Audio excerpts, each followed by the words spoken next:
Ketua melanjutkan sidang paripurna, saya menerima Ibu dan Bapak sekalian. Apalagi Pak Saididu 3 kali sehari. Saya ingin persilakan kepada siapa dulu yang akan menjadi juru bicara. Paling utama itu terkait dengan masalah Fufu Fafa. Mungkin ada isu kedua soal yang terkait dengan Presiden sebelumnya akan menyampaikan berbagai hal terkait dengan isu ini adalah pertama Bang Refli, kemudian nanti Mas Roy Suryo, Bu Tifa, dan setelah... Terima kasih banyak sudah diterima kami. Jadi pembagian tugasnya saya mau bicara aspek hukum tata negaranya sangat relevan kalau seandainya kita diterima sebelum pelantikan. Kalau setelah pelantikan sebenarnya fungsi DPD-nya agak berkurang. Karena kita tadi berpikir DPD bagian dari MPR, seluruh anggota DPD adalah anggota MPR, dan kita berharap bahwa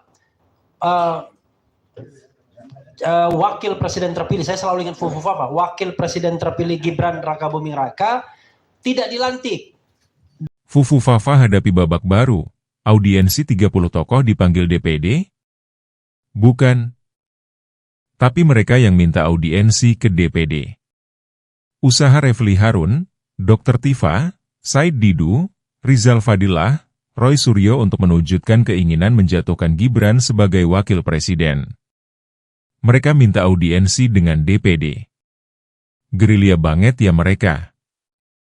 Fufu Fafa, sebuah akun di media Kaskus ramai menuai komentar dan sorotan publik. Akun ini ramai dikaitkan dengan wakil presiden lantaran diduga milik Gibran Rakabuming Raka. Kabarnya, BSSN menyebut Fufu Fafa valid milik Gibran, namun hingga kini belum jelas kelanjutannya. Terakhir, dari kanal YouTube Refli Harun, tersaji tayangan live, 30 tokoh dipanggil DPD.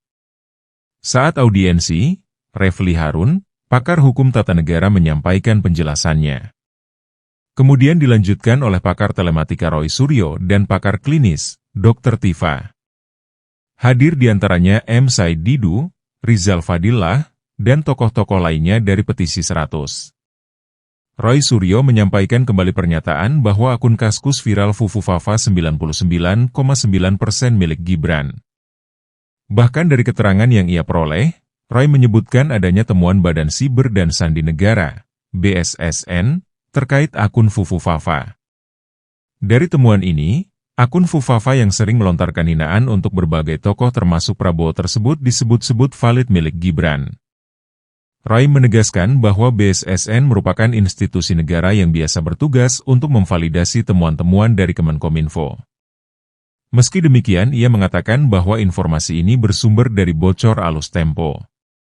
Selain itu, Roy menolak pendapat pakar HTN Jimli Asidiki yang pernah meminta publik untuk melupakan akun Fufu Fafa karena dianggap sebagai perbuatan di masa lalu. Istana panik. Akun Fufu Fafa yang dipublikasikan sebelum pelantikan Presiden Wapres pada 20 Oktober 2024 ini dikabarkan membuat Joko Widodo, Jokowi, panik. Dari bocor alus Tempo, didapat informasi bahwa 2 kolega Jokowi dan 3 petinggi partai pendukung pemerintah mengungkapkan bahwa pihak istana sempat meminta Kementerian Komunikasi dan Informatika, Kominfo, memanggil Badan Siber dan Sandi Negara, BSSN, untuk memastikan keaslian akun tersebut. Selain itu, ada tugas lain yakni menghapus jejak unggahan Fufu Fafa. Kementerian diduga melenyapkan ribuan posting Fufu Fafa. Namun Menteri Komunikasi dan Informatika saat itu, Budi Aris Setiadi, membantahnya. Sementara Kepala BSSN, Hinsa Siburian, dan juru bicaranya, Ariandi Putra, tidak merespon pesan dan panggilan telepon dari media Tempo. Bahkan saat mengunjungi Solo, Jawa Tengah, Oktober 09, Gibran tidak mau menanggapi kontroversi akun Fufu Fafa. Saat diwawancara hanya menjawab pendek dalam bahasa Jawa, yang artinya, tidak tahu, tanyakan ke yang punya akun. Kok, ke saya? Dugaan gangguan kejiwaan. Dr. Tifa, seorang dokter sekaligus ahli saraf nutrisi yang aktif di sosial media, melalui cuitan-cuitannya di akun X dan dalam wawancara di beberapa podcast dan berbagai pertemuan bersama para tokoh, mengungkapkan keprihatinannya.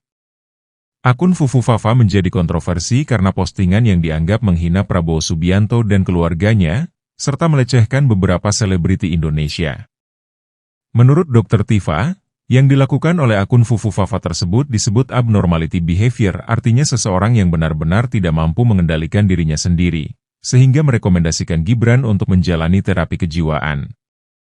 Fufu Fafa menggunakan akun ini untuk mengolok-olok menghina sejumlah orang-orang penting, mengejek, menghina, dan tindakannya brutal sekali gitu ya, bahasanya sarkasme, sangat-sangat keji ya, lebih daripada sarkasme sebenarnya keji brutal. Sebagian juga fitnahan dan segala macam karena kita kan nggak pernah tahu apakah benar yang dia tuduhkan itu masuk fitnahan, ungkapnya.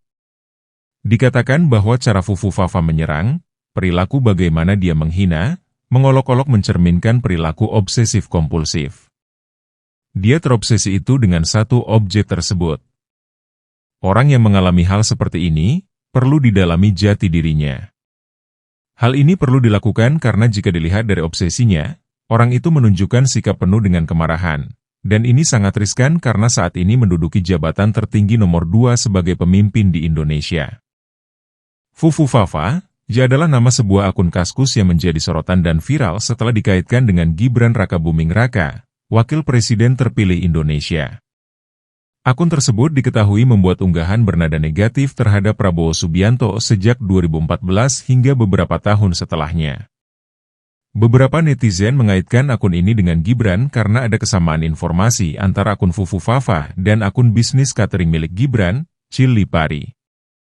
Namun, baik Gibran maupun Kementerian Komunikasi dan Informatika, Kominfo, telah membantah bahwa Gibran adalah pemilik akun tersebut.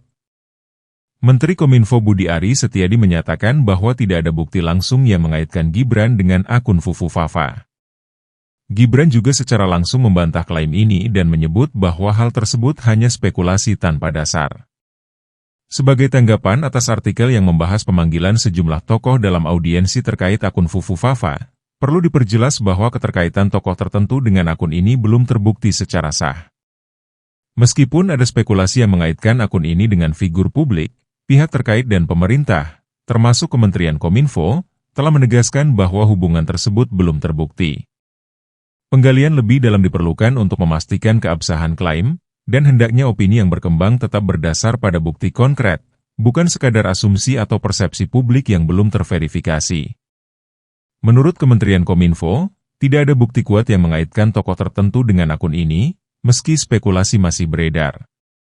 Penyebaran isu tanpa bukti konkret justru dapat memicu prasangka di kalangan publik yang tidak adil dan kontraproduktif bagi situasi politik yang seharusnya kondusif. Penting agar diskusi publik didasarkan pada fakta terverifikasi, sehingga tidak menimbulkan polarisasi atau ketidakpercayaan yang berlebihan di masyarakat. Penting untuk menekankan bahwa audiensi yang melibatkan sejumlah tokoh dalam isu akun Fufu Fafa dapat disalahartikan sebagai bukti langsung keterlibatan pihak tertentu. Namun, Kementerian Kominfo telah menyatakan bahwa klaim keterlibatan figur publik tertentu dengan akun tersebut masih bersifat spekulatif. Menyebarkan spekulasi tanpa bukti konkret bisa merusak reputasi pihak yang dituduhkan dan mempengaruhi opini publik dengan informasi yang tidak terverifikasi. Klarifikasi dan pendekatan berbasis bukti sangat penting untuk menjaga ketenangan dan objektivitas dalam isu ini. Mari menggunakan akal sehat, hindari kebencian dan sakit hati pribadi. Salam akal sehat, subscribe dan like dan share. Agar akun ini cepat berkembang.